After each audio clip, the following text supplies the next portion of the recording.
Hello everybody and welcome to What the Trans. What the Trans? Qu'est-ce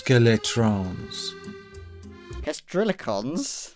What's one of those? Qu'est-ce it's my useless English person trying to sound French thing.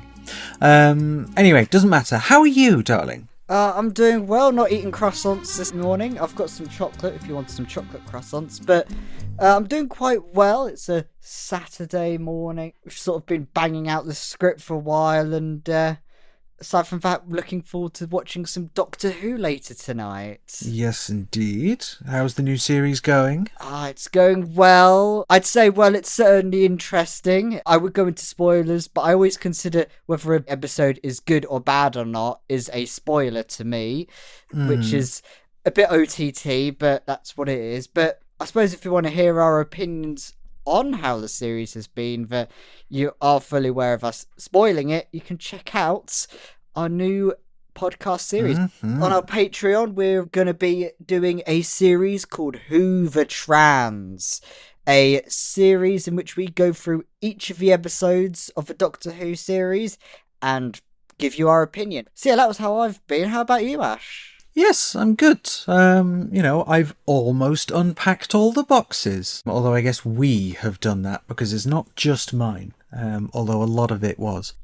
Yeah, doing all right. I haven't got anything quite so exciting as a whole nother podcast series to get on with. One is enough for me, given the magnitude of what we've been working on recently. As you'll soon hear.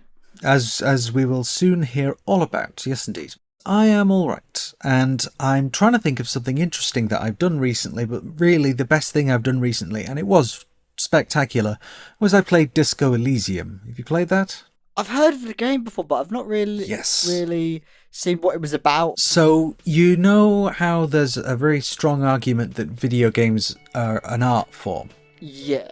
Disco Elysium is the art game to cap that argument perfectly. It is the artiest game I've ever played. The art style of it looks painted. There's a lot of discussions in it about, moral philosophy, the consistency of being, what the world is. The game is set in a different world. It's not set in here where we have all the countries. And so the names of these countries, like the Icelandic Peninsula and the city of Revachol, and you get quite a lot of detail about the place and the history of the place. And it's by the end of it, it's very, very moving.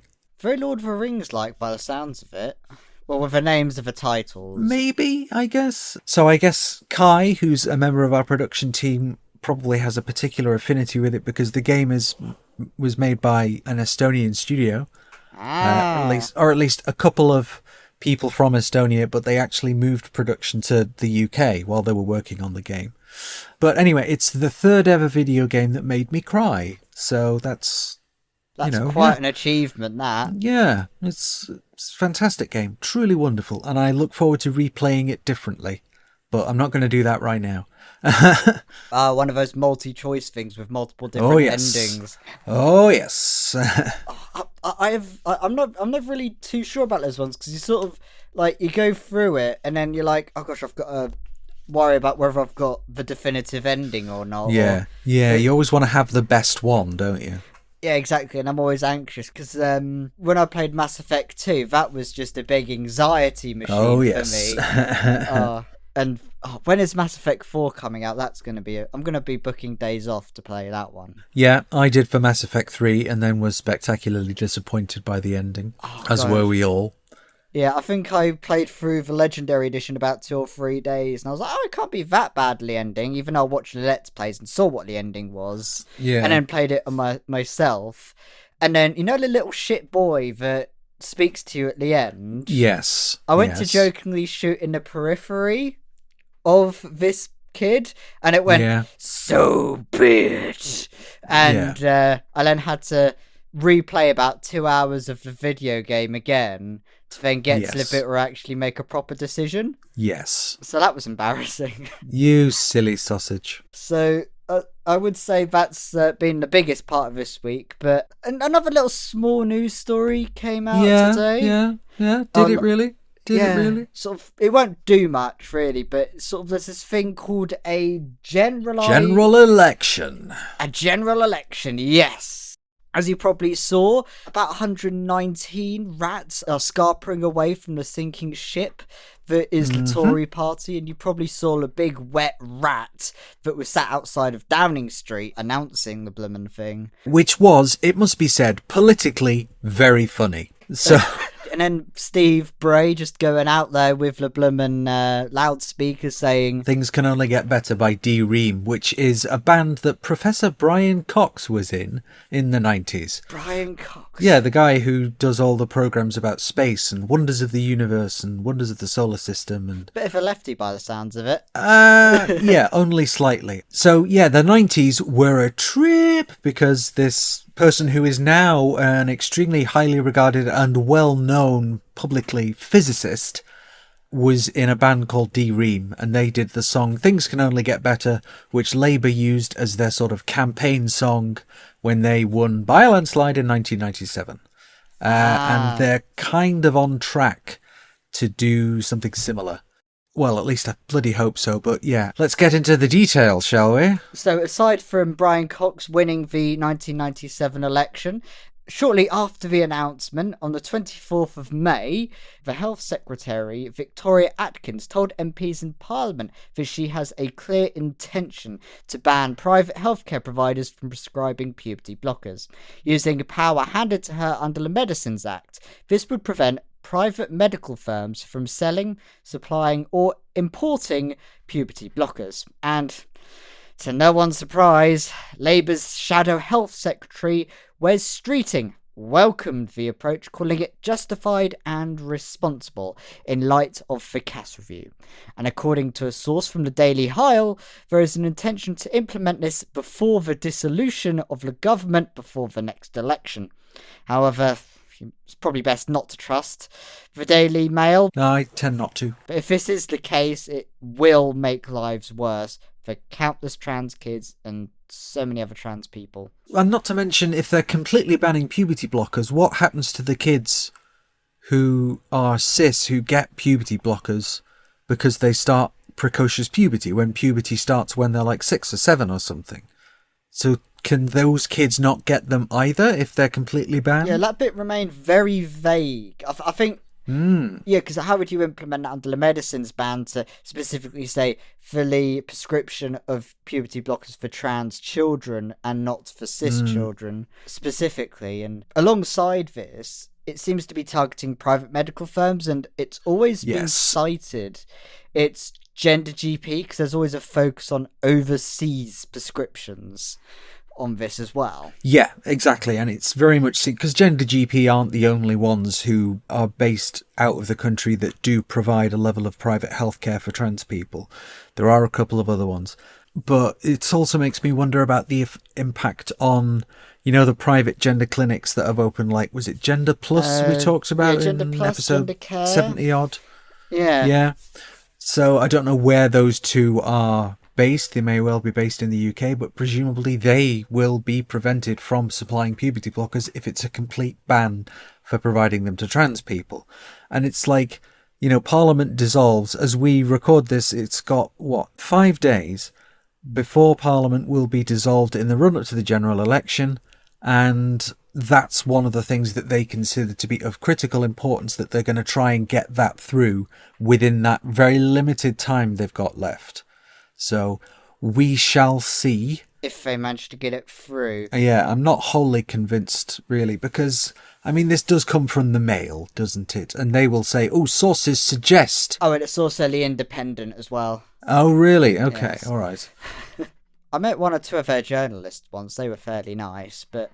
Yeah, well, I've spoken to them, I don't know how many times, but of course The Independent are better than the Mail, because ranting and raving conspiracy theories are better than the Mail, because they're at least talking about a real anxiety that people have, bullshit as it might be, based on a lie as it might be. Everything the Mail says can be treated as not real. It's not a newspaper, it's a right-wing lifestyle comic. That's a great way to describe, and With this sort of ban that they're considering, it was always been cited that we always keep citing the Cass review, and this wasn't the only thing that cited the Cass review as why they wanted to implement a specific ban, and one of them could be considered what some people call the new Section 28. So you've probably heard about this one already. It was unavoidable last week. Side note, trans news used to be a few pages in smaller text, usually about some trans person apparently being the first to do something. Now it's omnipresent, and that is so exhausting. So, this week's stressful, inescapable news is that there is a plan to ban all mention of trans people during sex and relationship educations at schools. A new Section 28, basically, aimed squarely and specifically at trans people, which is something that we have been warning about for literally years at this point. I hate being right all the time. I know, it's so difficult. At the moment, this is some planned guidance for schools. On the 16th of May, the government confirmed that sex education for children younger than 9 and any education about trans people for all pupils will be banned once their legal guidance is updated. This doesn't come to a vote in the Commons or anything. This is an update to guidance, so it is something that they can just do. Not that there will be much opposition in the Commons as it stands at the moment, of course. Although Nadia Whittome, who's the Labour MP, has openly criticised the plan, saying sex and relationship education is vital for helping to keep children and young people safe and healthy. It is already taught in an age-appropriate way by schools. The Tories' claims about what children are learning are designed to fuel hysteria and build support for Section 28-style policies, which is what this latest guidance seems to be harking back to. Indeed, because the guidance is a continuation of the government's tired game of whack-a-mole in trying to extinguish any and all notion of trans existence. Those in secondary schools will supposedly be taught about the legally protected characteristics of sexual orientation and gender reassignment, but teaching gender reassignment without first establishing the base of trans identity goes beyond putting the cart before the horses. Instead, it teaches kids about the carts without acknowledging the existence of horses or their necessity in pulling carts. This new guidance preaches safety but simultaneously denies the education of children about sexual violence until they are in year 9, neglecting to consider children who experience sexual violence at younger ages. Instead of abuse, children first learn about conception and birth in year 5, keeping in line with the heteronormative conservative values the Tories are keen on upholding. The gov.uk press release of the guidance mentions the Cass review, of course, which, at time of writing, is only 6 weeks old, explaining the guidance's kind of rushed feel. With no need for parliamentary approval, this is another cheap win for the government, added to the pile of half-baked legislature made amidst the general election-induced panic, senselessly cobbled together with tape, chewing gum and bigotry. The Cass review's suggested medical restrictions clearly stirred a feeding frenzy among the likes of Miriam Cakes and Gillian Keegan, providing just enough crumbs of ground to justify imposing similar restrictions in the classroom. How interesting that the guidance claims to advocate for science, all while still adhering to the antiquated and awkward rolling condoms over bananas metaphorizing of human anatomy. If Keegan is so set on accurate education regarding sex organs, she should first consider the repercussions of having children compare their bodies against whatever you find in a fucking fruit bowl. In an exclusive What the Trans interview, non-binary sex educator and soon-to-be author Dee Whitnell warns that this will lead to a complete depletion of trans educators. As an ex-teacher, what would I have to do, they asked. Would I have to erase my own identity in the classroom? Not explain why I use they-them pronouns? Why my honorific is MX? Would I be fired for doing so? It makes no sense to me.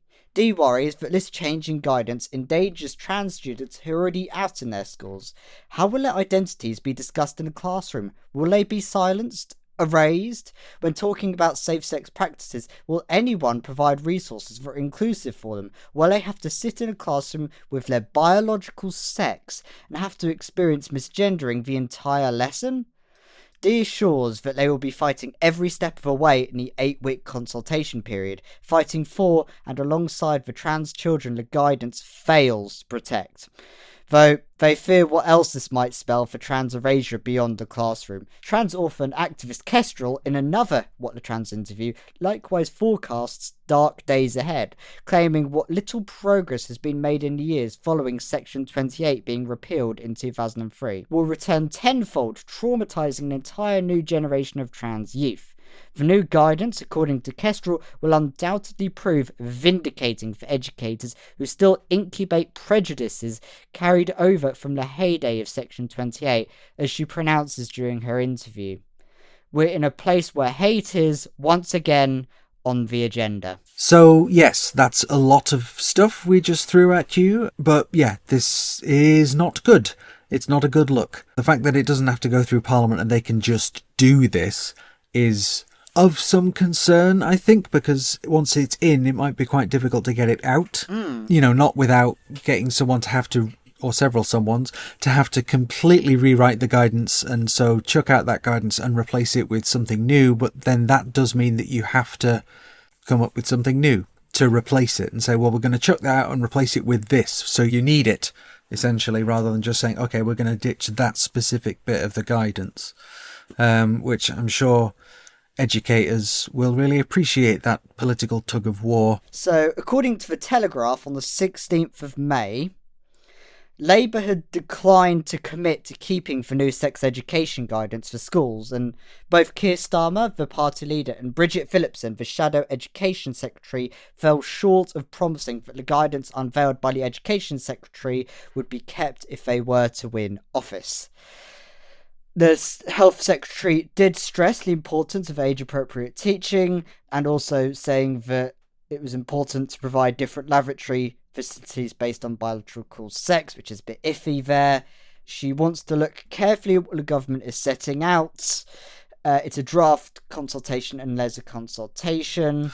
There's always a consultation. There always bloody is. If it goes the way of everybody or most people who write into it say, hey, look, this is a shit idea and you shouldn't do it, they'll still bloody do it. Yeah, so I've just finished reading it. So it sounds like they haven't committed to keeping the guidance or following through with the guidance if once they come in. So they could just leave it dead in the water or say, no, we're not going to... Yeah. We're not going to make that change. We're not going to make that change. Yeah. But the problem is you have to see whether Labour makes the decision for themselves. And at the moment, it's becoming very difficult to trust Labour with our own education or lives or anything. But with that, I suppose the fact they're not committing to anything for fucking once is a glint of something. Even if it's a crap ton of nothing. Yeah, that's infuriating, isn't it? But on the subject of the election, we've got a whole episode planned for it. So within the next few weeks, obviously the election is only a few weeks away, so our next episode is going to focus on it. We're going to have a look at the manifestos. We're going to have a think about who should we vote for. Annoyingly, in some places, it might be necessary to vote tactically, which might mean that in some places the way to stop the Tories, which is the most important thing, the way to stop them might be to, unfortunately, hold your nose and vote for Labour, which sucks. And there should be a better alternative, but there isn't, because we're in the worst timeline and the UK just needs to die as a concept. Now we're getting onto the whole idea of nationhood and states, which also needs to die as a concept, but don't get me started on that. So, yes, look forward to that, an episode all about the election. Won't that be fun? As if we hadn't done enough writing as it is. Yeah, keyboard's just about cooled down. Oh, yeah. I mean, like, what if we had just some nice little story about a nice play that was going on in... some theatre, or about Abigail Thorne, or Star Wars, or trans actors appearing in Doctor Who. But no, we have to talk about the new Section 28 for trans people. Yeah. So... yeah, worst timeline. Worst fucking timeline. And of course, they always blame the Cass review on this, and it seems this episode is just going to have a theme of medicine. And another story that came out of medical crap was the NHS consultation to their constitution change. Yes, indeed, which we talked about last time. But we also mentioned we're going to get Robin Moira White on here to chat about it, especially with the conflicts with the Equality Act over the banning of trans women from women wards. So we've spoken to Robin, and this was her thoughts on the proposals. All right, so we're with Robin, she, her. In a recent RSE guidance, you mentioned quite a lot of the guidance surrounding trans people that could be considered illegal. Could you walk us through that, perhaps? Well, not illegal, which generally refers to criminal activity, but if put in place, it would be unlawful in that it could breach people's civil rights. Schools have duties, for example, under something called the public sector equality duty. All public bodies have that duty, and it's supposed to foster good relations between people in one characteristic and people who don't have that characteristic. So racial equality, sexual equality, and therefore equality between people who have the protected characteristic of gender reassignment and the people who don't.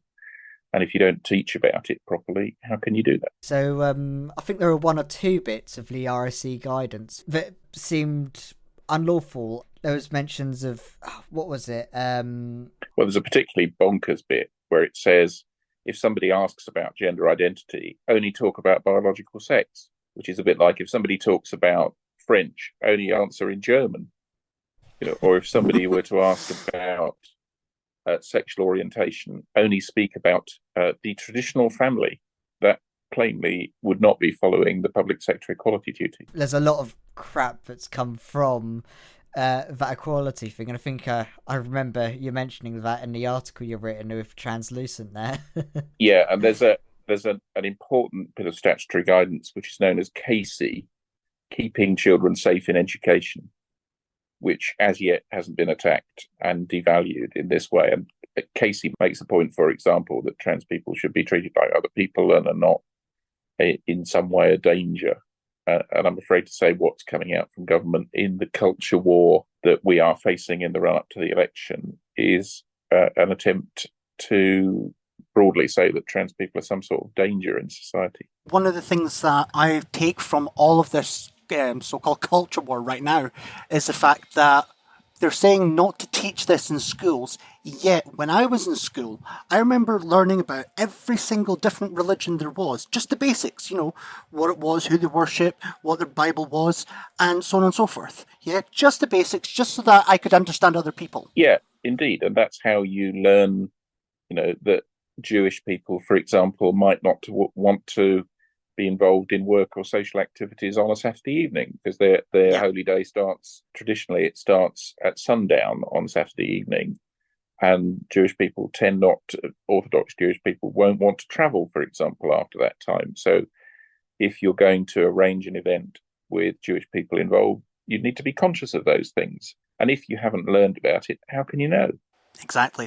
There's so much here to unpick, but there was one thing about the NHS consultation had a lot of mentions of treatment of trans people, and some of it could be considered illegal. Could you walk us through that, please? The consultation, yeah. So the suggestion is that trans people should be othered, and there is sort of behind it some unspoken idea that trans people are a danger.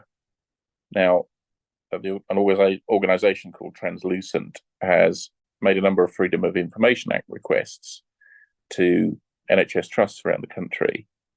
And over a period of 2 to 3 years, there was one complaint about a trans person. And broadly, the NHS gets 200,000 complaints a year in total. So, that's a vanishingly tiny percentage. So if we're looking at things that the NHS has to solve, the big issues like 18-week waiting lists, and like the fact that if we're talking about a sex division in wards, there are multiple occasions when, entirely unrelated to trans people, there is a need to put male patients in female wards and vice versa, just because hospitals struggle with capacity. So it's a vanishingly tiny issue. In law, it's possible to exclude trans people from certain circumstances if it's a proportionate means of achieving a legitimate aim. And to say that can be, that is in any way triggered by the position in hospitals especially when there really isn't a problem and there are solutions to things like privacy. There's a magic solution that most hospital has to privacy called a curtain, which you can draw around a bed when you're doing something that requires nakedness or whatever. Or if you need to go to the loo, there is this ancient device called a dressing gown, which people are able to wear in most circumstances. Okay, there will be particular circumstances where something else needs to be done. But the level at which these things are being applied is frankly bonkers. I think we're definitely bouncing around a few subjects here, but I suppose on the topic of women wards as well, during that whole NHS consultation, Keir Starmer endorsing the banning of trans women from women's wards as well. What are your thoughts on that? Well, I don't think it's very well thought through. I'm not quite sure that's what he said anyway. The other considerable issue is NHS resources. Now, they at the moment have a difficulty keeping non-trans men and women apart. I understand it, there are around 44,000 fails of that condition unrelated to trans people in a normal year. And that's because hospital resources get to the point where they've more than, you can't build a hospital and then be absolutely certain who's going to come in through the door.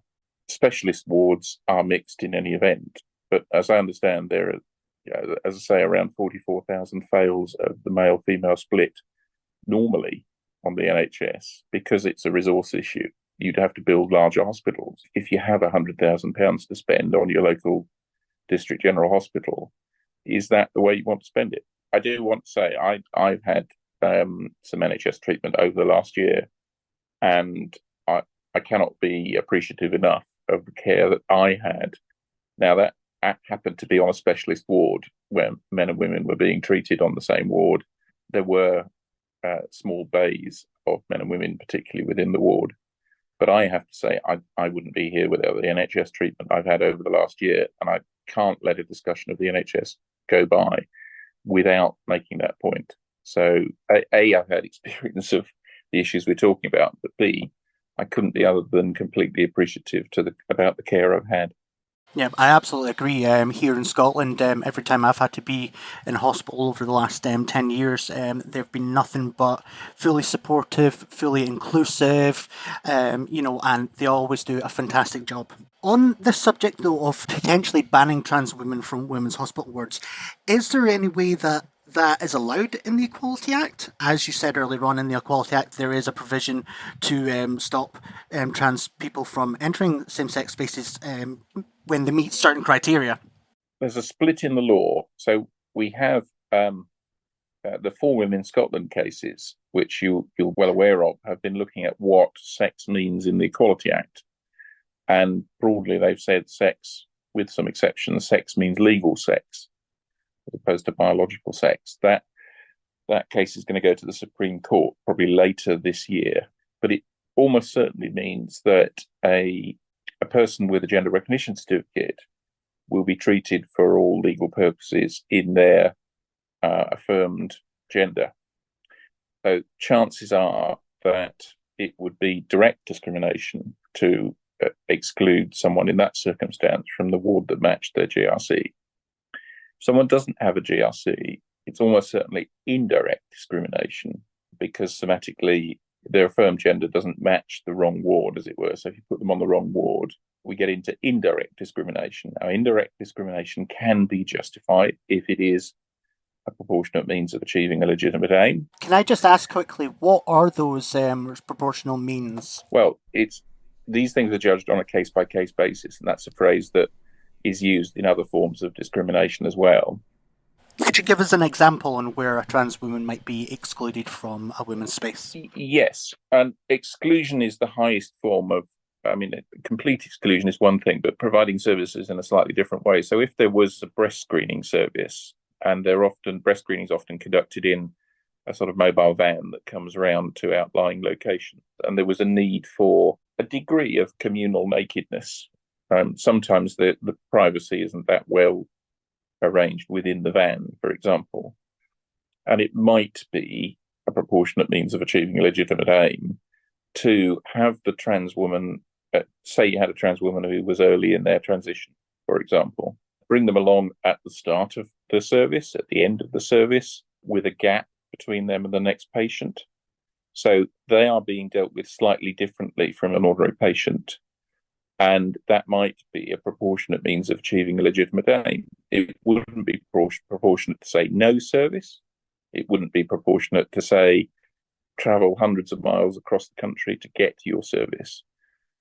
The court would always look at, is there a less discriminatory way of achieving the result that you need? Now, there is also, even if a trans woman has a GRC, it is possible in certain circumstances to legally exclude a trans woman, once again, if it's a proportionate means of achieving a legitimate aim.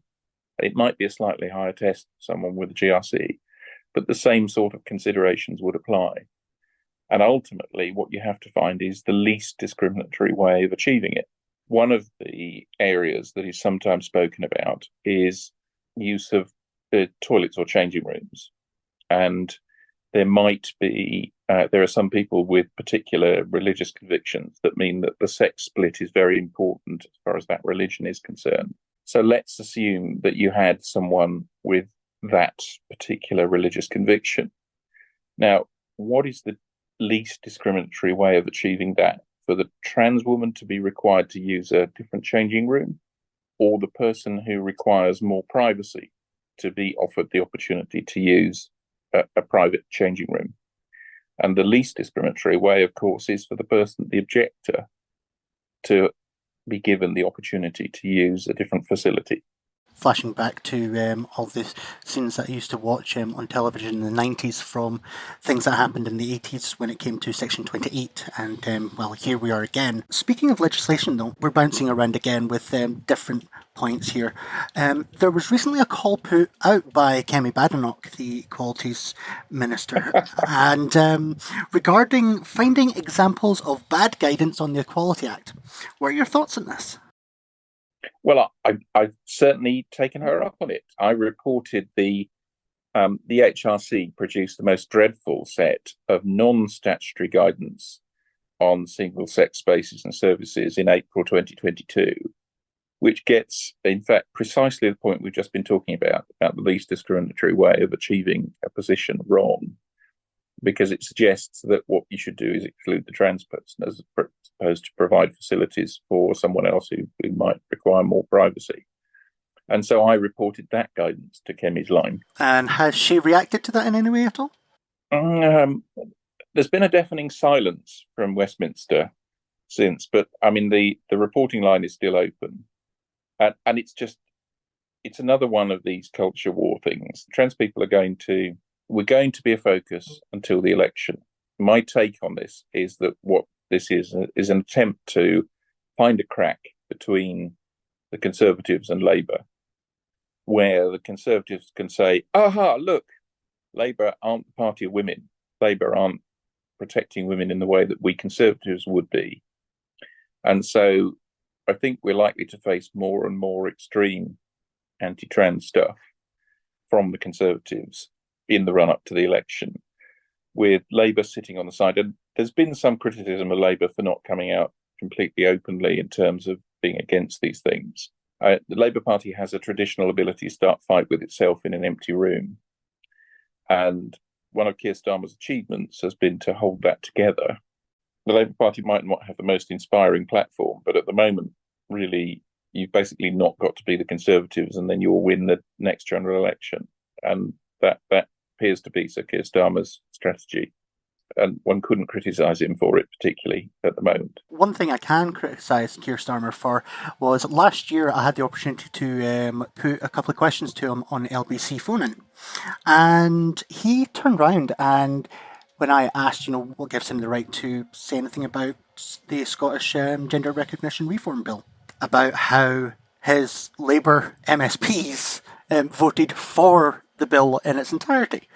So, and Keir's answer was, look, I think we need to have a grown-up discussion about this because it's a very delicate matter. And then he goes on to say, in regards to MSPs, that there were many amendments that didn't go through. So How can Keir say, "Oh, I'm not transphobic," when he clearly has, over the last year, since saying he wants an adult discussion, he's not had an adult discussion in that year. So how can he claim that he's not transphobic? There are big issues in the country. The country has been very poorly managed in a number of respects over the lifetime of the present administration in its various forms and its multiple prime ministers. And some things get lost in the wash of politics. And to an extent, because I think trans people are being, there's an attempt to use trans people as this wedge issue, and Keir doesn't really want to go there. There is an element of trans people getting lost in the wash a little bit. No government that we ever get is going to be perfectly for one line or one argument or one position. We do have some useful commitments from Labour. I mean, only in the last 24 or 48 hours, Annalise Dodds has given a further commitment to conversion therapy ban, for example, which is tremendously important, and has stuck to the Labour commitment to make applying for a GRC easier and simpler. Now, that might not be where we'd all want it to go. You probably know I came up to Scotland and sat through the debates in the Scottish Parliament and was there when the lights went out at midnight, if you remember. Yeah, I saw you as well. I was there on days 2 and 3. Yeah, we all sat there and waited for the lights to go out and come back on again. I believe that properly managed self-ID is the civilised way forward. That's my personal belief. Chances are we're not going to get that in the next Parliament. But if we get a move from medical requirements that cost thousands of pounds in terms of psychiatric reports to gatekeeping by a GP, for example, now that is a positive step. That is making a GRC easier, not as far as everybody would like it to go, further than plainly some people in the population would like it to go.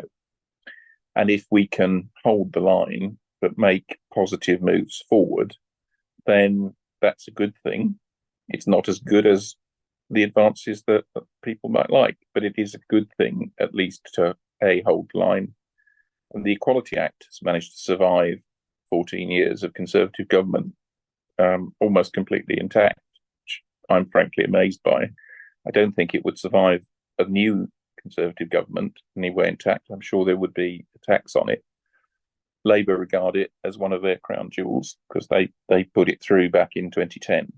So, and I think the Equality Act will survive under a future Labour government, and I think we will see some advances, not all the advances that we would like to see.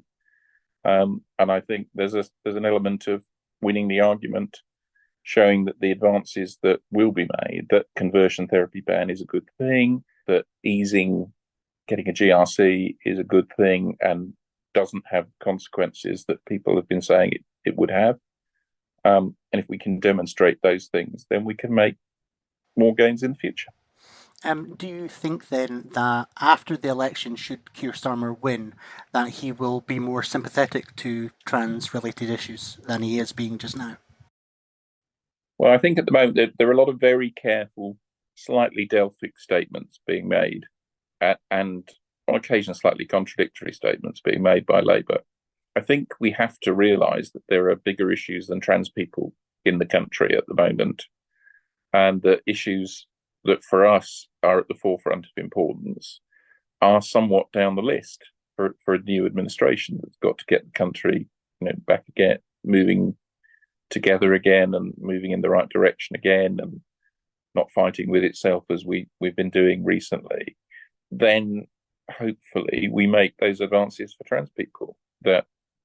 Labour certainly promised some. Certainly it's an advantage not to have the Equality Act chopped about, as I think a re-elected Conservative government would be likely to do. If we lost, for example, the European Convention on Human Rights, that would be a disaster for all minorities and all people of diversity and, frankly, all citizens of the country. And the Conservative right are very clear that they would like not to be bound by the European Convention on Human Rights. Virtually every lawyer who practices in the sort of area that I do would. Only last week I was arguing a case in court and was arguing using one of the articles of the European Convention in a case related to a workplace in the UK, entirely unrelated to trans. And losing that would be a considerable step backwards, in my view. And sometimes we make progress quickly, and sometimes we make progress less quickly. And we face our politics are such that we face a binary choice between more of the same and Labour that might be a steady hand but not particularly spectacular in the next Parliament. To me, that's a straightforward choice. Quickly, I'd like to just ask your legal view on the Cass review and its recommendations, because there's just been, a load of things where you've got the Tories in Scotland saying implement them, you've got the SNP saying, well, actually there's some that we can't do, there's some that don't actually apply. So I was wondering, in your legal opinion, could the Cass review itself and the recommendations ever be considered illegal under the Equality Act and or the Gender Recognition Act? Well, I think there's a lot of work to do on the Cass review. And I know a couple of the trans organisations, I mean, it's a bulky document. It's a little under 400 pages. And I have to say the people who came out with an assessment of it within a few days had either been part of the review themselves or read faster than I do, and I'm a pretty fast reader. So I know a couple of trans-related organisations are doing a very deep dive into Cass, but I'm afraid to say, I think it's a tremendous wasted opportunity, Cass. We could have really done with a proper Cass review. But the way it's been set up and the way it's been handled and methodology and the way it draws conclusions that don't follow from poor evidence that's been put together and assessed, in my view, in what looks like a very poor way. I originally trained as a scientist, and I was used to reading scientific papers. So I think the Cass review is a tremendously lost opportunity. I think it is unhelpful for a number of trans young people who need a level. I mean, to say one of the things that it says, for example, and Cass has come out to say as well, perhaps we shouldn't treat gender dysphoria with puberty blockers followed by cross-sex hormones. Perhaps we should treat it with anxiety and depression drugs. And then she was quoted as saying that. Well, that's an approach which is completely untried. And so to say that we abandon something we know has some positive results, some less good results for individual people, and we need to work hard to work out for whom different courses are the right course. But to say we abandon that completely for all people and follow a completely untested course is crazy. So I think I am concerned. I mean, it's easy for me. I'm a 60-year-old. I've long since been through the process. I'm confirmed in my position and secure in everything that I do to look after me in terms of being trans.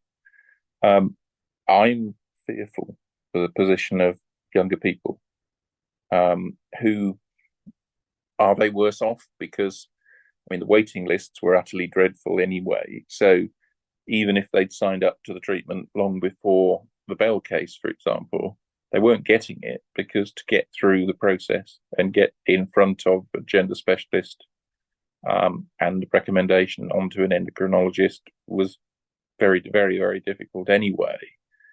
Is it much worse? Well, the tap's been pretty much turned off. And that, we know, pushes people in the direction of private providers, some of whom are excellent, some of whom might be less excellent. And that's an unfortunate position in a fifth of the way, more than a fifth of the way into the 21st century. So I don't think it's led to... Cass had the opportunity, it was an opportunity to chart a better course for the future, and it's not doing that. Now, for whatever reason, it's not doing that.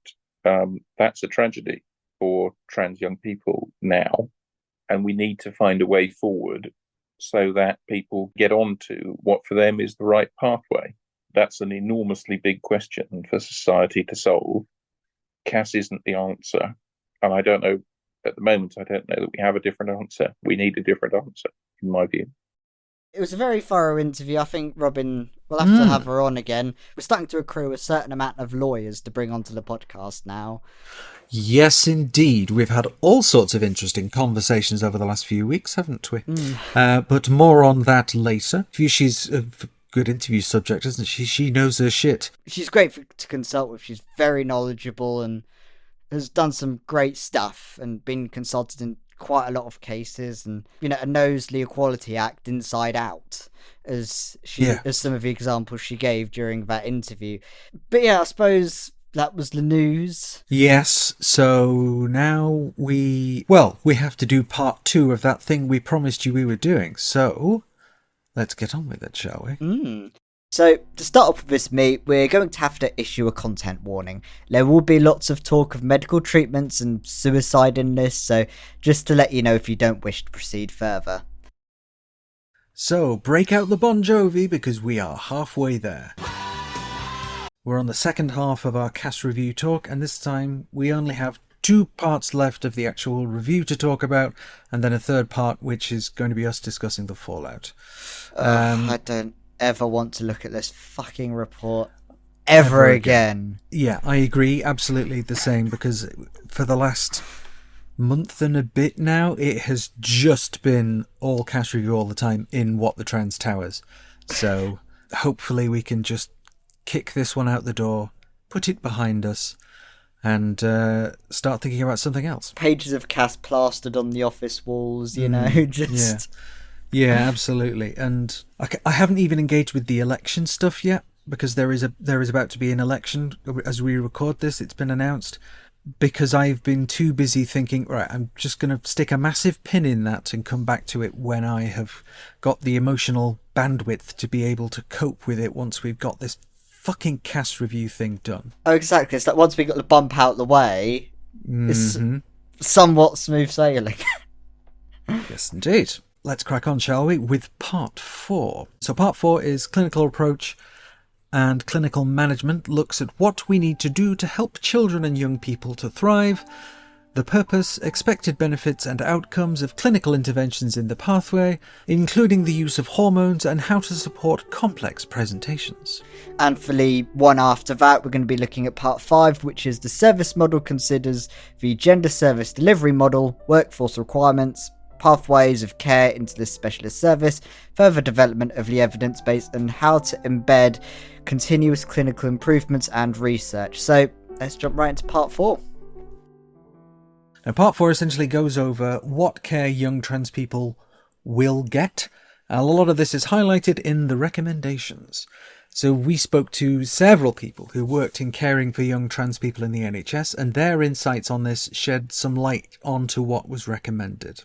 And just to start with, we're already told that Cass lied to GIDS staff, assuring them that GIDS would not be shut down. It would be changing how some things would be run. Instead, GIDS was closed, and according to those sources, their work lied about in the report. Just as background, anonymous sources, which we do not intend to name. So we will be making some comparisons between GIDS and these new services, alongside our walkthrough of the care that's recommended in the report. One recommendation of the review was to prevent GPs from referring trans people to GICs in the first place, but to refer them to CAMS first, Child and Adolescent Mental Health Services. Now, this isn't new news, as in a previous consultation from the NHS, it covered this, and we made a guide on it, and we'll link that in the description.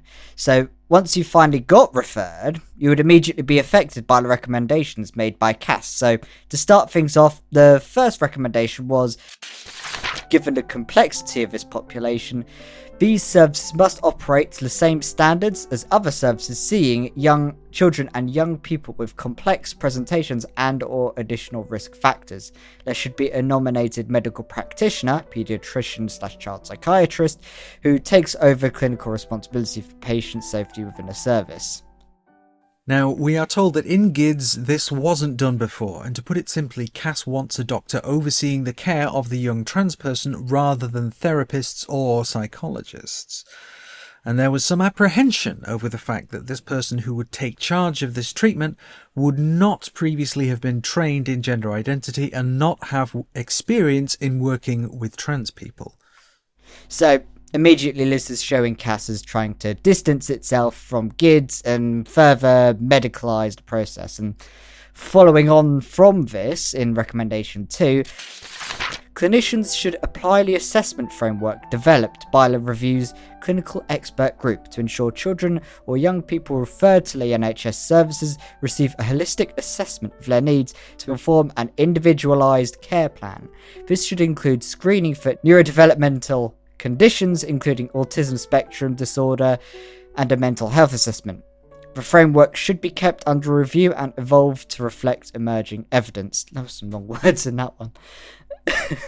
So immediately, kind of warning bells were starting to ring for a lot of people, saying, well, hang on, are you suggesting that being trans and being autistic are mutually exclusive, that you can't be an autistic trans person? So that was definitely concerning. However, as regards the kind of assessment for neurodevelopmental conditions, and our contacts told us that this was already done, and they had screened for a wide range of factors. Alongside neurodiversity, they mentioned identity, who the person is. They talked about family, talking about their life story, developmental information, hopes and wishes for the future, education, academic stuff, interests, their gender, jury/story/history, talking about trauma and relationships with body and distress, talking about their mental health, relationships between all of these interrelated things, their peer relationships, talking about gender and sex in general, and all of that stuff, and using it to tailor care to the individual, as Cass did suggest before, yet Cass is framing it as if she invented it first, or saying that they didn't do this intensely enough.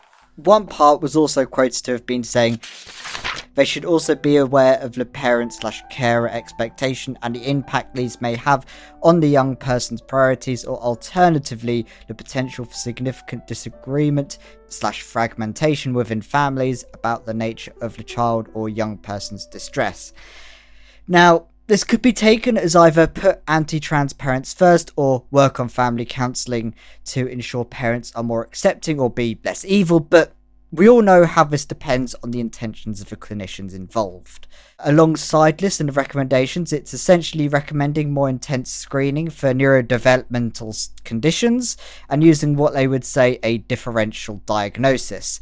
And Reubs gave us their thoughts on that. A holistic assessment of their needs to inform an individualised care plan sounds great. Should include screening for neurodevelopmental conditions, including autism spectrum disorder, and a mental health assessment on its own. What a good recommendation. Yes, it should. Yes, it should involve all of that. What that shouldn't mean, though, is that people whose needs are more complex or more urgent or more intense, which are all overlapping and difficult to distinguish from each other, that those people should not be denied care. I mean, it's really, I do think that there is this, and actually after the first reading of it, I sort of thought that I had found that she'd really said this, and going back, actually, it's really just implicit.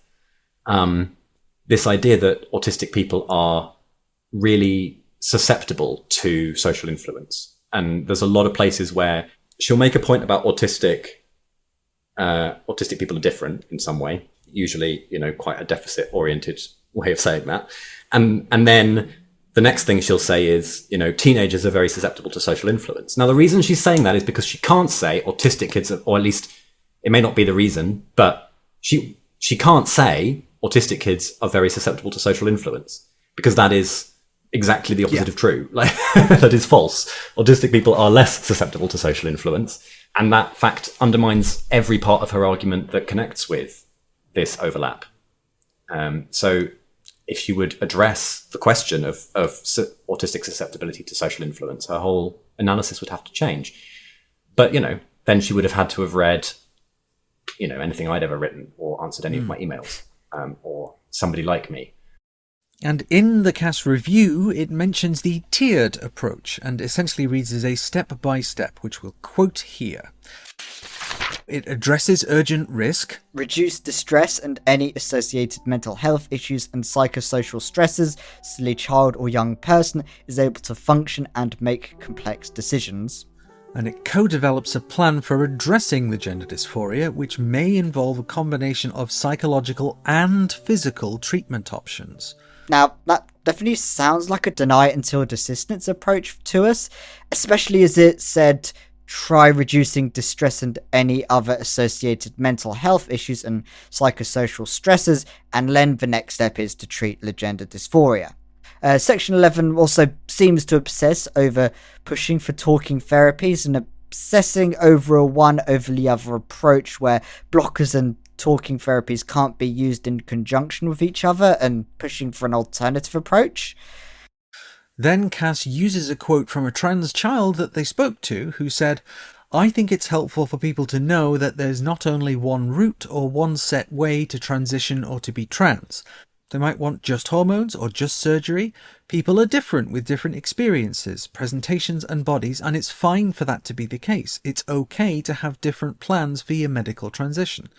But this was Cass arguing that trans kids want pathways that aren't the usual pathway of hormones, when in reality, following on from the publication, the person who said this quote came out to say that this was taken out of context and was advocating to not remove the pathways that Cass was seeking out to advocate for. We'll link that in the description. Following on from that, in recommendation 3, standard evidence-based psychological and psychopharmacological treatment approaches should be used to support the management of the associated distress and co-occurring conditions. This should include support for parents/carers and siblings as appropriate. I had a massive smile just after I said the psychopharmacological, because I was like, oh, I said that first go. You did, nailed it. Now, when Cass is talking about the psychopharmacological, according to Oxford Dictionary, it means the scientific study of the effects of drugs on the mind and behaviour. So, in this case, what different drugs might have on someone's psyche. And that it is, recommending to use standard evidence-based care to treat the conditions that isn't dysphoria. But this recommendation doesn't mention gender dysphoria yet, just the associated and co-occurring ones. So we think that this would be doing things like prescribing antidepressants and anti-anxiety medication for mental health conditions, which on its face sounds like, oh, yeah, that sounds reasonable. But that's essentially saying, no, we don't believe, well, not that we don't believe that being trans is a thing, but saying that we can treat being trans with just antidepressants, and if you want anything else, you're being unreasonable. And we will come back to the way the report does this at the end of the segment. So we have been told that GIDS already worked with CAMS on things like this previously. In fact, the method of collaborating with CAMS that Cass endorsed is very unclear, mainly in the mechanism in which it goes about its differential diagnosis. How this is done is still a question. Would they discharge and make the child go through CAMS before going back to the gender clinics? Or is it that they will work with CAMS but keep them on? Or will it all be in-house? Whichever way it goes, there is a large emphasis on diagnosing for gender incongruence before giving any care, and the only way to do that is via a differential diagnosis. Alongside this, in our interview with Dr. Cora Sargent, a lot of sort everything else out first is kind of unhelpful, and Cora brought up the example of body dysmorphia. When you're trying to put like a pediatrician or a psychiatrist at the heart of a sort of holistic set of services for young people, if they aren't well trained in understanding how these issues kind of weave into each other, then it could be that they start to see the idea that, oh, we need to make sure that a person's neurodiversity is treated, you know, in inverted commas, before they can access transition-related care, or their mental health is, you know, treated, or their eating disorders are treated before they can access transition-related care, without realizing, of course, that, you know, young people who are gender diverse experience eating disorders in part as woven into their gender dysphoria, right? Like lots of young people experience eating disorders as a consequence of a society that has unrealistic and unachievable body ideals. But for the trans community, eating disorders can also be a way to manage a puberty that isn't right for them, right? We covered this in an episode of Classroom Psychology last week, I think.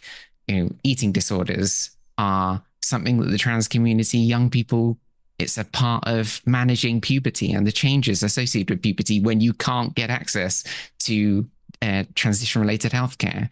It's also a way to kind of feminize or masculinize our body in some way, right? Trans guys using like compulsive exercise to masculinize their body, especially when they can't get access to medical treatment. So the challenge here is kind of ironic, right?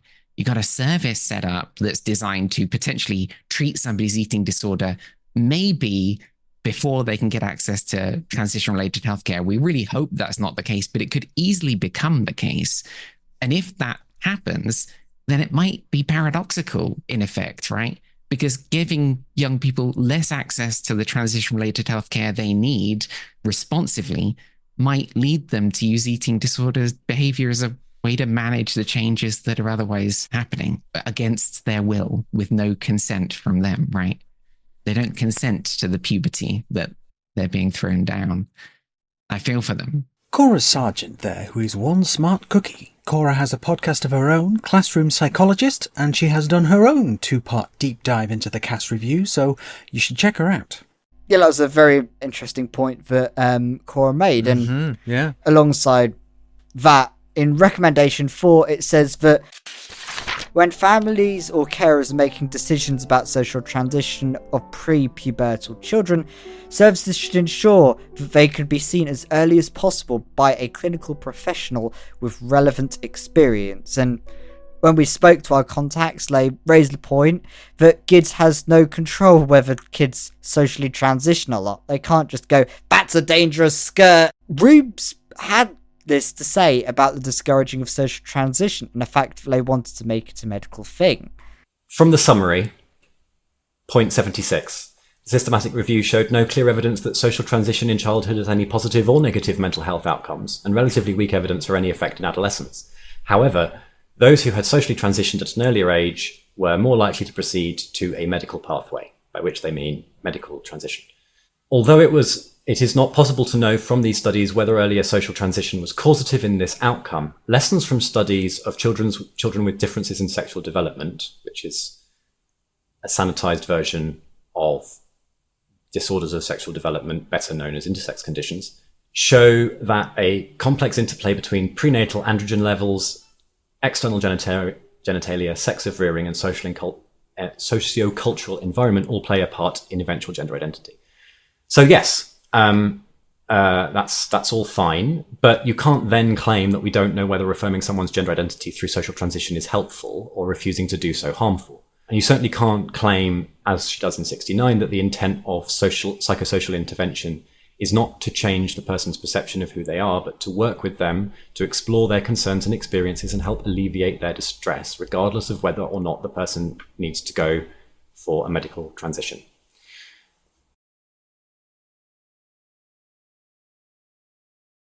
If there's concern, which this, however, there was no clear evidence of positive or negative effects, however, they were more likely to proceed to a medical pathway. Is that a however?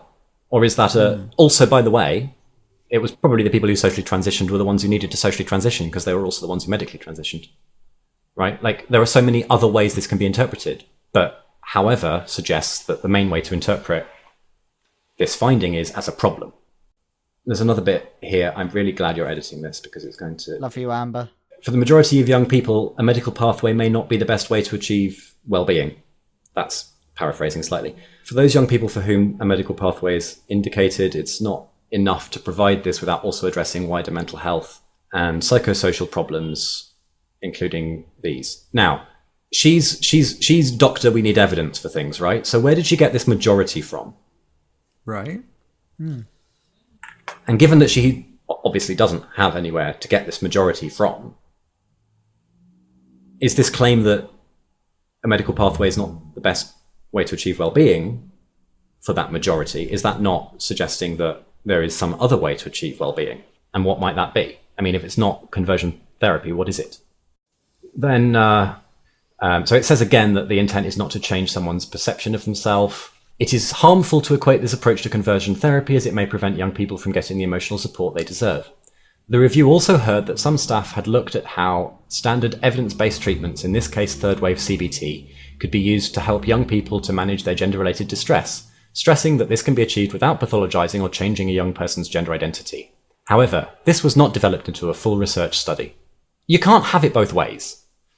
you can't say on the one hand, we need evidence that this works before we can do it. And on the other, we don't need any evidence that this works before we can do it.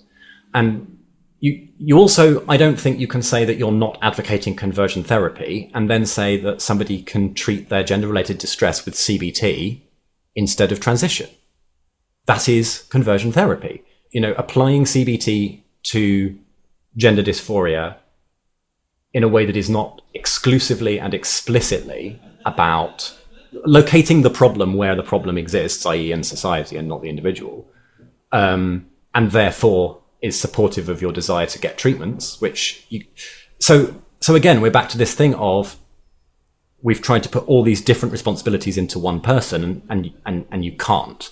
You actually need a kind of separation of powers between the psychological care for the distress that a person is in, be it gender related or not, the assessment that is about trying to make sure that you provide care to people who are going to benefit from it and not to people who are going to be harmed by it, and the actual care delivery. These are all things that need to work with a certain amount of independence from each other.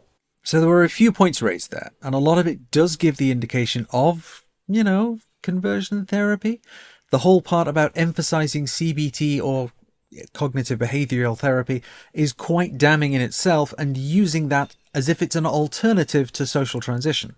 Now, when we spoke to our contacts, they of course said that involvement of families was already a part of what happened at GIDS, and a lot of it already under their under 10s pathway, and was very keen to emphasize that that was a key part. They also made sure to mention where it says clinical professional with relevant experience. They immediately said that the news services didn't want GIDS clinicians to be a part of it anyway, and so they said that particular recommendation would be impossible. We're skipping over recommendation 5 and going to number 6, which said, the evidence base underpinning medical and non-medical interventions in this clinical area must be improved. Following our earlier recommendation to establish a puberty blocker trial, which has been taken forward by NHS England, we further recommend a full programme of research be established. This should look at the characteristics, interventions and outcome of every young person presenting to the NHS Gender Services. In the recommendation, it also said that the puberty blocker trial should be part of a programme of research which also evaluates outcomes of psychosocial interventions and masculinizing/feminizing hormones. Consent should routinely be sought for all children and young people for enrolment in a research study with follow-up into adulthood. Now, this bit will be covered in the aftermath section, but we wouldn't be surprised in this being the reason the Scottish GIDS stopping prescriptions of puberty blockers after this review was released. According to our sources, GIDS already tried to give Cass their research data on psychosocial outcomes with interventions, but it was disregarded, as we saw. So, as we know, GIDS definitely isn't the best model, but we shouldn't be deliberating on what the least worst option is regardless. There is concern in how GIDS did handle the healthcare of young trans people.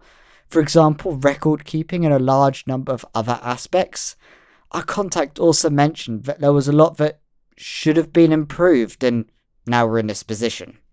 And with the bad record keeping, Cass now has an excuse to hold back puberty blockers because of this. So it says the research programme needs to research puberty blockers and put it behind a research protocol, but that would mean it wouldn't be a part of standard treatment, just if the research protocol decides it wants to test it on you, so even if you enroll, you aren't guaranteed care with it. So the majority of kids probably won't get blockers or anything and would have to wait to get to the adult clinic, though with the recent announcement review into adult care, that seems even less likely now as well. And when Cass went on to talk about the lack of research into puberty blockers, she pointed to the effects of puberty blockers on trans kids' brains. So, let's play the clip. I can remember the phrasing of this one because it was so bizarre. It was something like, other mood effects included a dampening of psychological function. I don't know what that means. I have a PhD in psychology. I study this stuff. I know what I'm talking about. I don't know what that means. Mood is usually often divided into valence and arousal, right? Happier feelings and sadder feelings versus alert feelings versus sleepy feelings.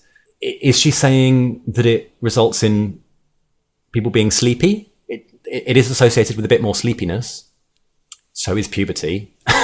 But more sleep is not the same thing as a maladaptive suppression of psychological arousal.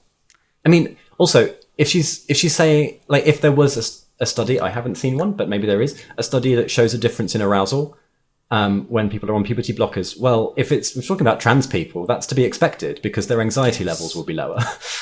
And of course, she'll say we don't have concrete evidence that their anxiety levels are lower, but that doesn't mean that that isn't a reason to be skeptical that it's like some kind of harmful effect of the medication either. And on the topic of downsides of puberty blockers, Cass mentioned about the issues in its effect on bone density. So we also spoke to Reubs about this as well.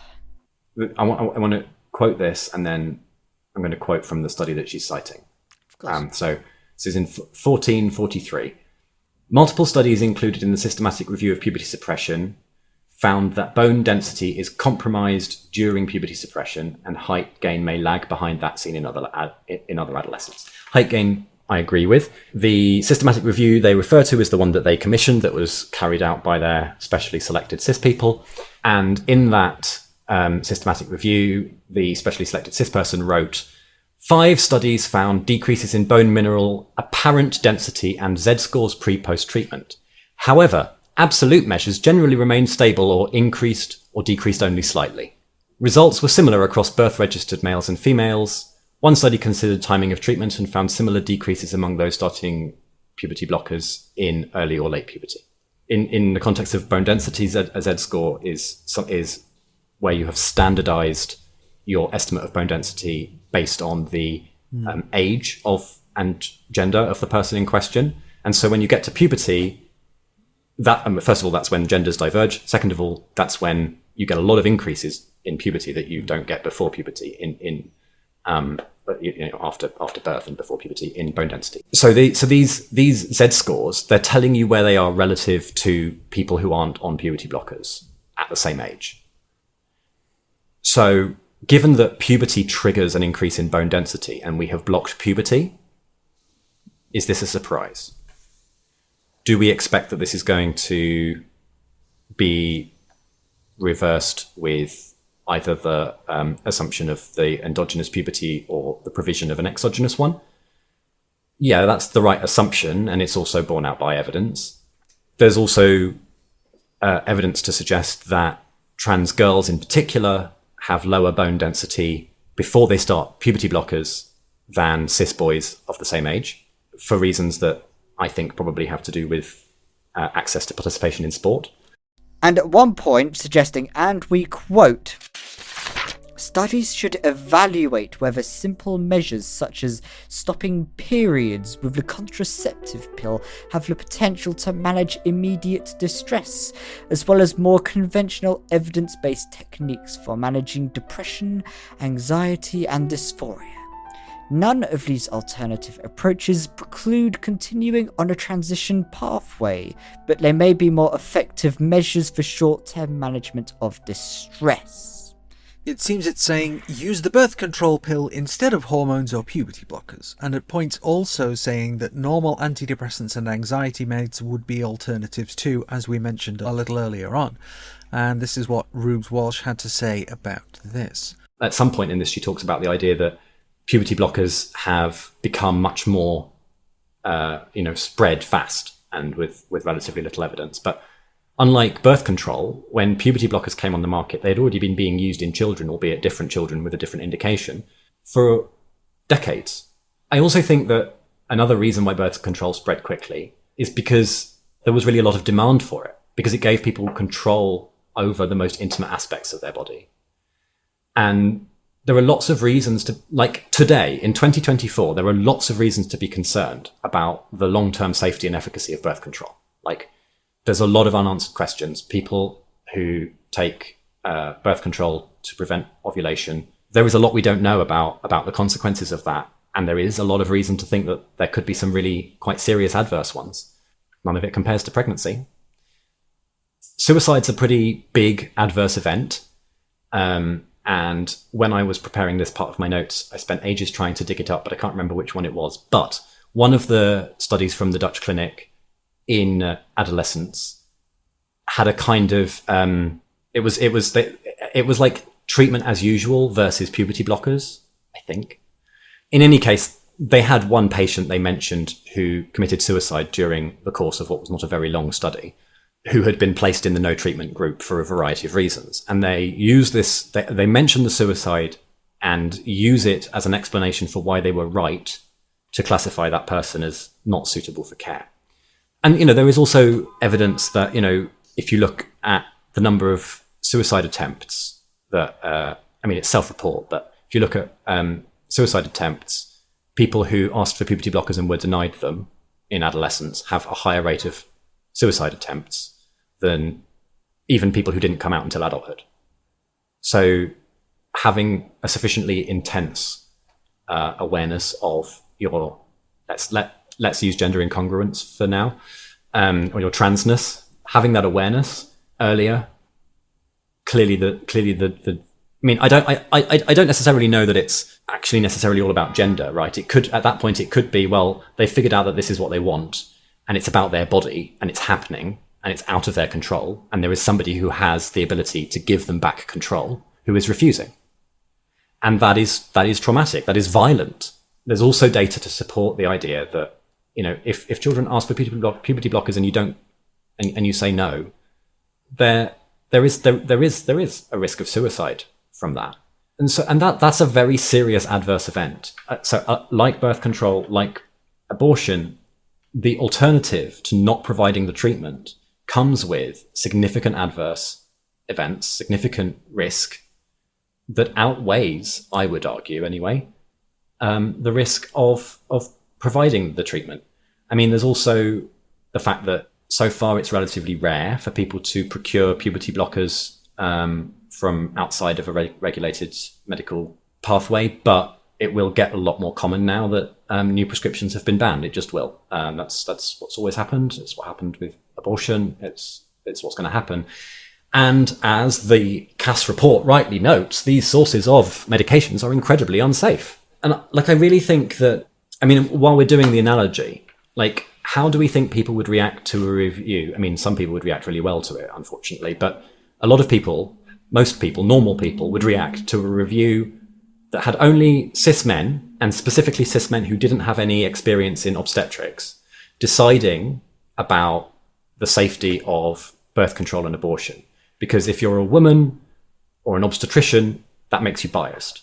Just to kind of almost to kind of hammer home how much this analogy applies, in 1455, she suggests that for AFABs who are distressed by menstruation, kind of ignoring all of the other things that are distressing about wrong puberty in that direction, but that birth control is a viable alternative. And I agree from the point of view of, if there's a clinician listening who is now going to try and figure out how best to take care of patients who are getting very distressed about menstruation, birth control is a good alternative, given that puberty blockers are now not an option. But if puberty blockers are an option, I don't think that the safety question is any different between the two. Following this, we'll then go to recommendation 7. Long-standing gender incongruence should be an essential prerequisite for medical treatment, but is only one aspect of deciding whether a medical pathway is the right option for an individual. Now, again, this was apparently already done at GIDS, but there are now doubts over the use of gender dysphoria as a diagnosis because it's becoming more and more outdated. And, of course, Reubs had this to say. Gender dysphoria as a diagnosis doesn't describe some psychological state in which your gender becomes fragile. We'd have to diagnose an awful lot of cis people with gender dysphoria if that was what it meant. In fact, what it means is being trans. And part of the reason I have so much to say about the diagnostic definition of gender dysphoria in the DSM is that I'm aware of and tangentially involved in a project to remove gender dysphoria from the DSM on the grounds that the diagnostic entity as it currently exists is incoherent for a start, except the usual way to do that, of course, would be to respond to the evidence base of the original introduction of the diagnostic category. But since that was done before they had these evidentiary criteria, instead we're providing evidence that it is, diagnostically sensible not to have this category in a format that's really designed for people putting forward why it makes sense to have a diagnostic category. We can also take it back to the stuff around puberty blockers and evidence there as well, right? But often the evidence that's required to change something, to change the status quo, is sort of disproportionately greater than the evidence that established that status quo, or even the evidence that there is to maintain that status quo. So, after this, in recommendation 8, NHS England should reveal a policy on masculinising/feminising hormones. The option to provide masculinising/feminising hormones from age 16 is available, but the review would recommend extreme caution. There should be a clear clinical rationale for providing hormones at this age, rather than waiting until an individual reaches 18. So it seems the Cass review is still fine on people being prescribed hormones, kind of, even if they are making the case that someone should wait until they're 18. And for this, the age of 18 really is arbitrary, and it seems to obsess over the constant mentions of brain maturation. And we spoke to Reubs again, who walked us through this. There's a bit where she says, moreover, given that the vast majority of young people started on puberty blockers proceed from puberty blockers to masculinizing or feminizing hormones, there is no evidence that puberty blockers buy time to think, and some concern that they may change the trajectory of psychosexual and gender identity development. Unless you can show that this route of taking puberty blockers first has a higher rate of regret, and just to be clear, I mean regret, with or without or detransition, then the only way to claim that this changed trajectory is a concern is if being cis is a better outcome. Adolescent development is incredibly delicate. And I mean, people who are ahead of their peers do a lot in terms of pubertal development, do a lot worse psychologically in the long term. And that we know. In terms of people who are behind, that the evidence is less clear. It's much more equivocal. And I think it probably depends on the individual quite a lot more, sort of whether that's a good thing or a bad thing to be surrounded by people who are more developed pubertally than you. Whatever the case, I do think that when you're in a cultural context where you undergo development synchronously with most of your peers, most of the people who are close in age to you, who you spend time with, you're really in synchrony with them because of the way our school system works. I do, and I mean, there are other reasons to be worried about it as well, just in terms of we don't really know what happens if you do things for longer than we've done them for before. So like that does worry me, but then I want to go back to, well, why are we using puberty blockers in the first place, right? Because there's this line that there is no evidence that puberty blockers buy time to think, and some concern that they may change the trajectory of psychosexual and gender identity development. So yeah, I actually agree that they are not buying time to think for the patient. The original context that they were introduced in the Dutch context was that clinicians and parents were not ready to proceed with the usual treatment program of replacing the endogenous puberty with one that was identity congruent, i.e. what they used to call cross-sex hormones, right? It was really about the fact that there were children in that service who were putting their clinicians and their parents in the position, or whose need to be well put clinicians and parents in the position of really it not being a viable option to let them just go through endogenous puberty, as had been the normal practice up to that point. And sometimes people were being put on exogenous hormones to induce a puberty, but a lot of parents were very hesitant about that because it is less reversible than puberty blockers. And so they were put on puberty blockers for about a year to give them and their parents, and let's be honest, also their clinicians and to some extent policymakers, to get the ants out of their pants and calm down about it. Like I like it really did come from that kind of harm reduction place and as really a compromise between very insistent patients, their variably supportive parents, and quite conservative clinicians. We really like Reubs. We do. Keep going back to him. We love Reubs. Extremely, eloquent speaker. Unlike me, failing to remember the word eloquent. After this, we skip recommendation 9 and we go to recommendation 10. All children should be offered fertility counselling and preservation prior to going onto a medical pathway. But this was already done at Kids anyway, so moving on to recommendation 25. We're skipping over a few there, we realise, but there are only so many hours in a day. And most of it wasn't relevant to part 4. Yes. And recommendation 25.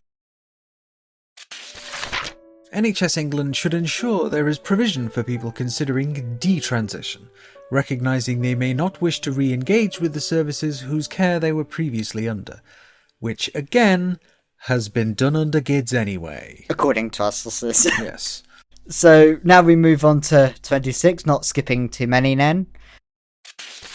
The Department of Health and Social Care and NHS England should consider the implications of private healthcare and any future requests to the NHS for treatment, monitoring and or involvement in research. This needs to be clearly communicated to patients and private providers.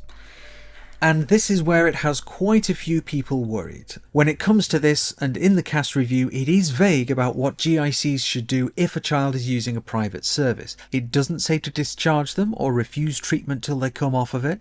The only thing they said was if an individual were to have taken puberty blockers outside the study, their eligibility may be affected, which is kind of vague and kind of ominous at the same time. However, one recommendation is very targeted, and that would be in recommendation 27. The Department of Health and Social Care should work with the General Pharmaceutical Council to define the dispensing responsibilities of pharmacists of private prescriptions and consider other statutory solutions that would prevent inappropriate overseas prescribing. And this would directly be towards people who use gender GP. And those are the specific recommendations in regards for part 4. The rest of the recommendations for part 5, more about provisioning. So what are your thoughts on that? Well, there's a lot in there, isn't there, with all these recommendations. So what a lot of people bring up is that this, the cast review as a whole is not, an academic paper. It's not been peer reviewed itself. Fine, it's done some studies which have been incorporated into the data set by the University of York, but as a whole, this piece of work hasn't been peer reviewed. And what muddies that, and what they often use to muddy this, is that the opinions made from it are derived from those multiple different studies that have been peer reviewed, but that doesn't make the conclusions that Cass made any more scientific. It's just her and her team's opinion after reading all of these papers, and in a lot of ways even purposefully misinterpreted them to be different to what the papers actually said. Yes, which we covered a little bit earlier on, didn't we? And don't forget all of the research that they excluded. Yes, exactly. As Cora said a few times, and the research methodology they purposefully chose muddled to up. exclude. Yeah. Well, it wasn't even that they muddled it up. They excluded 90-odd% of all of the available evidence, deciding that it was low quality because it wasn't a randomized controlled trial, or RCT, as a couple of our interviewees have referred to it as. On that basis, they haven't included it as part of the work in the cast review. And that's, to me, that is such a huge problem. Because as Cora said, if you're using a low quality study, there are ways of correcting for that. The fact that they've chosen to completely exclude that is, I feel it tells of an agenda. Exactly, and it's that through line that we've brought through the last part, which was that the methodology brought was by a Tilly Langton of the consultations with Patrick Harper. So when you look through all the recommendations for the care, you just need to keep an eye out for the exploratory approach that this review seems to go through and then think about the research methodologies as well, and the motivations and the philosophy. Yep. And you can see how it precipitates the whole of part 4. Yeah, absolutely. That through line of trying to make it as obtuse and difficult as possible.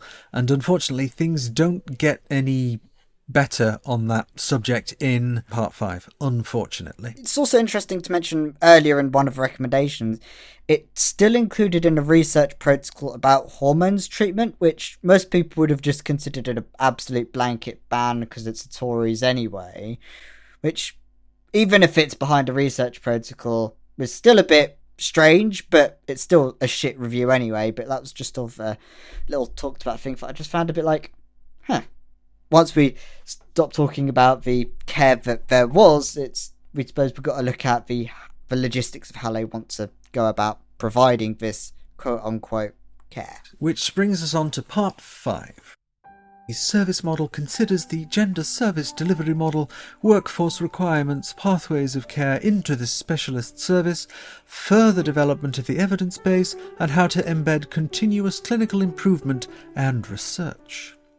In this section, we'll have a talk about some of the quote-unquote provisioning of care that the review advocates for, which seems to make the process even more difficult and obtuse than it already is. The first big fat red flags are that GPs will no longer be able to provide referrals to a gender service, and that gender service is extremely unlikely to provide any meaningful treatment, i.e. blockers and hormones, without being put on whatever their research protocol is first.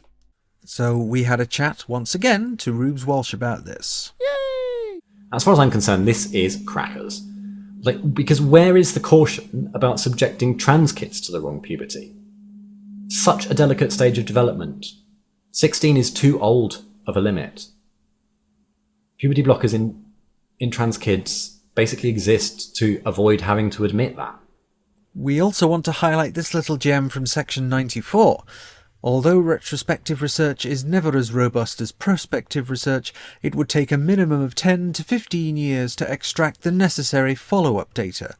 So, are you saying that's 15 years of your research-based model, or 15 years of analysis once it's complete? What are you talking about when you say this is going to take 10 to 15 years? Because that's a long fucking time to not get any meaningful gender treatment. There is certainly an emphasis in some parts where it bases its success on whether they are working in a job or not, rather than whether the person's happy. It seems to say it wants to lower the waiting list, but does not define how this is to be done, given how no one would be getting any meaningful treatment now anyway. And how do you plan to reduce waiting lists for treatment you've just made it much harder to access? It's also preventing GPs from directly referring a child to the gender service, jamming one more wrench into a system so stuffed full of wrenches you'd think Baron Harkonnen had taken to eating metallurgical snacks. Did you watch June last night or something? No, I didn't. I reread it recently, but I think that's part of me saying, "Oh, you should watch Dune Part 2, Ashleigh," because I've not watched it yet. So, you should. Yeah, part 1 was excellent. So we also need to talk about how this cast review affects the regional services. Another element mentioned in section 5 includes something we hear at What the Trans and many others considered to be outside the scope of what the cast review was supposed to talk about. The review advocates that young people who would have or already have aged out of the service while on the waiting lists should be looked after, quote, either by extending the range of the regional children and young people services or through linked services. Nice idea in theory, but this was seen as something of an overreach by critics of the review. So we spoke to Reubs, who had this to say about it. I mean, in common with other people who've made this argument before, it just fundamentally misunderstands the literature on adolescent development. Adolescence is, from a neurodevelopmental point of view, the beginning of adult-like neuroplasticity. At the beginning, it functions differently. It has different manifestations and effects, but essentially it's a transition from a childlike type of neuroplasticity toward an adult-like type of neuroplasticity, along with shifts in your motivations and priorities that make sure that plasticity is used to equip you to cope in the social world that you actually exist in, and not, whichever one it is you might have been dreaming about in your sort of childlike ideations. So that there's really a fundamental misunderstanding of what it means to say that adolescence, like neurodevelopment, continues for as long as we have studied it, which is what the finding actually is. It's not we found that it carries on till 25, it's we found that it doesn't stop, and we looked until they were 25. So that's what's really going on here. And I think there probably does come a point where your neuroplasticity starts to look more like aging and less like the continued development. But depending on where you live, it could be anywhere between early 30s and mid to late 60s, 70s even. So there are a lot of questions about how exactly the research that they're advocating for is going to be conducted, because that's not any information that's been put out there yet. What's this research protocol going to look like? Who is it going to be through? How well funded is it going to be? How long is it going to take? Because if they're saying that we won't be issuing puberty blockers outside of a clinical trial, it's kind of strong-arming people into a clinical trial, which then means that that's not really informed consent. And that is unethical, surprisingly. The good old coercion method. Yep, it's a classic. There's also effects on private healthcare, the blocking of people being able to access it, or the not blocking it. What effect exactly does that have on private healthcare if you're saying that you're going to stop private healthcare from being able to prescribe puberty blockers and hormones to those who are not getting it because the clinical trial hasn't been started yet? There's also a particular emphasis on the preventing of overseas care. Yeah. Like, considerable amount. And a lot of this, everyone just immediately points to gender GP. But there's also the aspect of, like, what about people who immigrated over to the UK? And what about people still getting healthcare from their home country? That's going to strongly affect quite a few trans people that way, which is horrid to think about, that they would be denied, that they might be denied the care they have. There's been no clarification over how that would work, or any indication over their intentions over that. As we've said, there's so much of it that says, oh, well, we're going to do this, but it's not explained how it's going to do this, but it's already had a knock-on effect. Like the gender service in Scotland saying, okay, we're going to stop prescribing puberty blockers, even though the pathway for this research protocol hasn't been explained, the information's not been released. So anybody who is waiting for puberty blockers as part of the Scottish gender service is now just kind of waiting in limbo as puberty marches on, and that's a really shitty thing to do. That was the Cass report. Ignorance towards evidence, a push for making trans kids' lives worse, and a plan to implement it in tatters before it was even published. This is the legacy of the Cass report, and now after the publishing of the report, the complete and utter failure of a response to it from those in power, those in opposition, and some who campaign for us. So we're just going to have a look at the fallout of the report. So even before the report was formally published, its contents were leaked. We got our copy a day early thanks to this really awesome friend of ours in the media. Really awesome person. And immediately concerns were raised, and other trans folk came out in force to really show their thoughts on it. The main fallout comes a day or so after the report was formally released, and from the get-go it was a gigantic media circus, and transphobes were all over the news, and according to some folk, they received an advanced copy days before any trans outlet got theirs. And I think we need to point out as well that the review has done a reasonable job of seeming to be respectable and empathic, like how it brings up the potential of some kind of follow-on service for 17 to 25-year-olds, which sounds kind of like a good idea, or the claim that it wants to bring waiting lists down, which is, another good idea. There's just enough ostensibly good stuff in there that a layperson could read it and say, well, I don't see what the problem is. It's suggesting this and this and that. Why are you transes never happy? We're pretty sure that this aspect is why several LGBTQ organisations released quite underwhelming statements about the review within that first couple of days. So when Stonewall released the statement, it said the Cass review can play a vital role in achieving this aim if its recommendations are implemented properly, and that they urge NHS England and policymakers to read and digest the full report and consider Dr. Cass's plea to remember the children and young people trying to live their lives and the families or carers and clinicians doing their best to support them. All should be treated with compassion and respect. This, unfortunately, was a very lackluster statement and was not received well. And while it didn't say they welcomed the full report, it felt like it could be even stronger. So following this, the Feminist Gender Equality Network put out a more strongly worded letter stating that the Cass review contains unsound methodology, unacceptable bias and unsupported conclusions. As academics and experts in the field, we regard the Cass review as potentially harmful to trans children. And there was much outcry from other trans-supportive and trans outlets, including ourselves, of course, who pointed at the connections to conversion therapists that we laid out early on in this big Cass Review digest. And even following that, on the 18th of April, it was announced that Scotland's gender identity clinics paused all future prescriptions to puberty blockers and that only those who had previously been prescribed will receive them.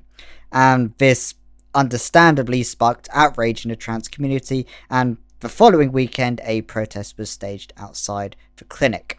Another knock-on effect was the news that a review into adult gender services along the same lines as the Cass review is being planned, as published in The Guardian.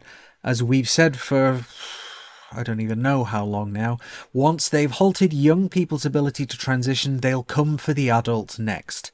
We've seen this exact same thing play out in America, where people like Patrick Hunter are the ones influencing and even just writing chunks of new anti-trans legislation. Now, with all this, professional bodies were still digesting the report. Chiefly amongst them was WPATH and APATH, who made their own thoughts known a few weeks later.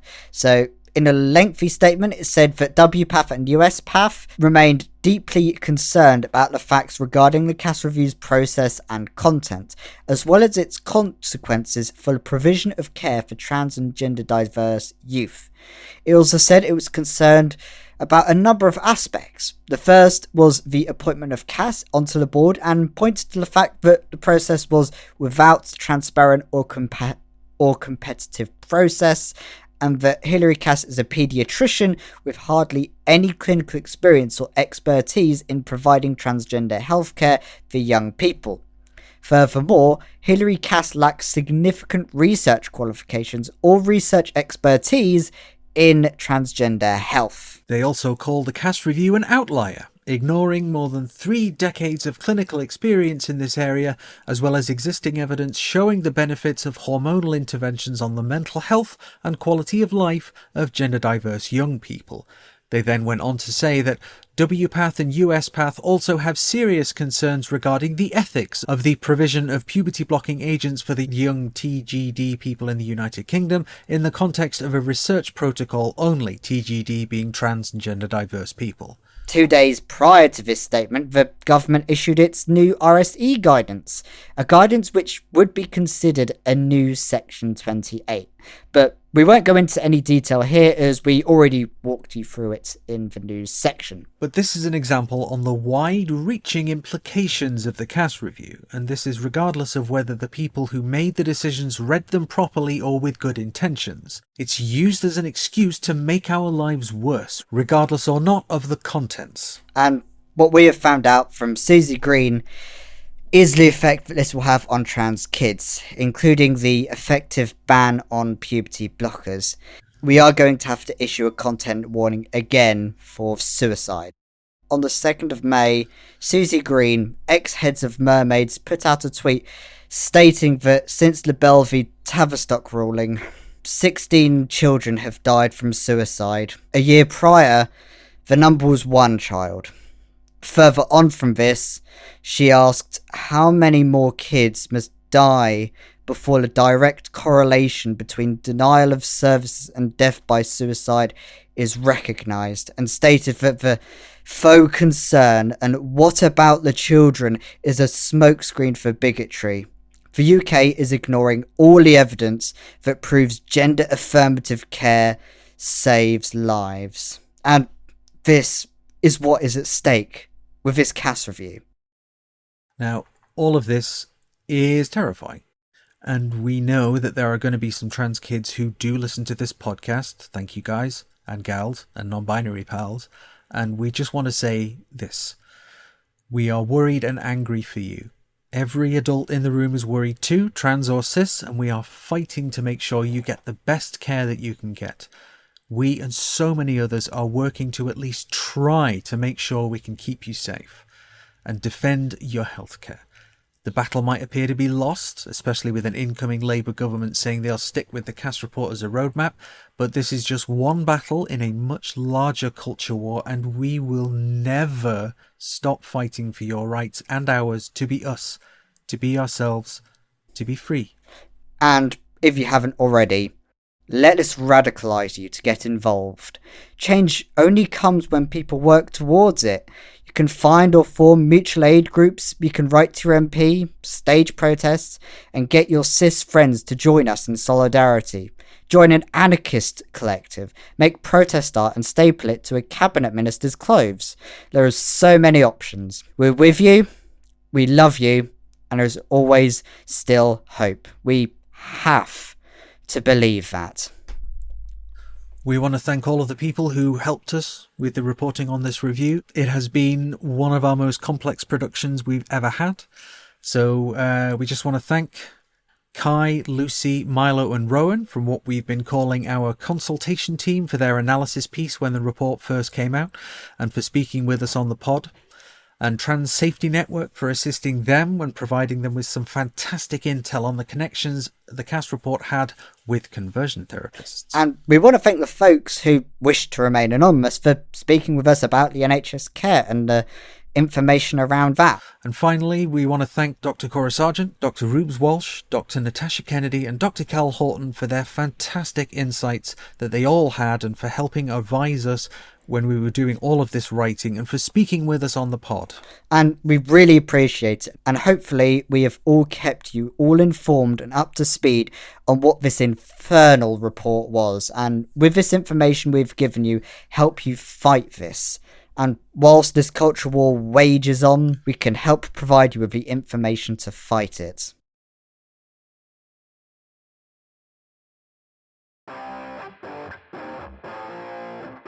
This episode of What the Trans was written and produced by Ashleigh Talbot and Alex Bedwell and Honor Wilson, and was edited by Amber Devereaux, and with opening music composed by Waritsara Yui Karlberg.